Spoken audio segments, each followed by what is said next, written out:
Cinema பாட்டும் memory ஆகுது. இது சப்ஜெக்ட் மட்டும் ஏன் மெமரி ஆக மாட்டேங்குது? நான் இன்னைக்கு பெரிய ப்ரொஃபசர் தான். என்னுடைய கார் ஏதோ அங்க நிக்குது. என்னுடைய ஓன் கார், என்னுடைய ஓன் ஹவுஸ், என்னுடைய ஓன் எல்லாமே எனக்கு இன்னைக்கு ஓன்ல இருக்கு. எல்லாமே நான் படிச்ச படிப்பால வந்தது. ஆனா ஒரு சினிமா பாட்டு மனப்பாடம் பண்ணி ஒன்னும் சம்பாதிச்சது இல்ல.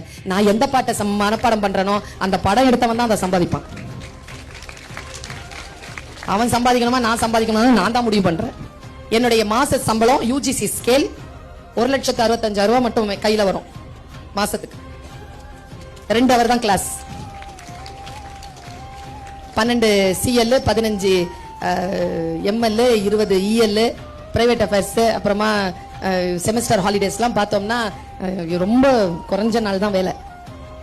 எது சினிமா பாட்டு மனப்பாடம் பண்ணி கிடைச்ச வேலை இல்ல, பாட மனப்பாடம் பண்ணி கிடைச்ச வேலை. இப்ப நான் அனுபவிக்கிறேன். நீ இப்ப சில விஷயங்களுக்கு நோ சொல்லு, புரியுதா? நான் என் வாழ்க்கையில் இப்படித்தான் இருக்க வேண்டும் என்று நான் முடிவு செய்கின்ற பொழுது என் மனதை நான் நிறுத்துகிறேன். ஆர்வம் எங்கே போகிறதோ அந்த ஆர்வத்தை கட்டுப்படுத்து குழந்தைய.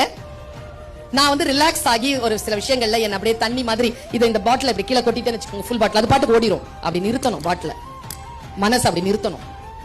படிக்கும்போது அப்படி நிறுத்தணும். நான் ஒண்ணு சொல்றேன், இந்த உலகத்திலேயே ஒரே ஒருத்தர் தான் நம்மளை காப்பாற்ற முடியும், அது நாம மட்டும் தான்.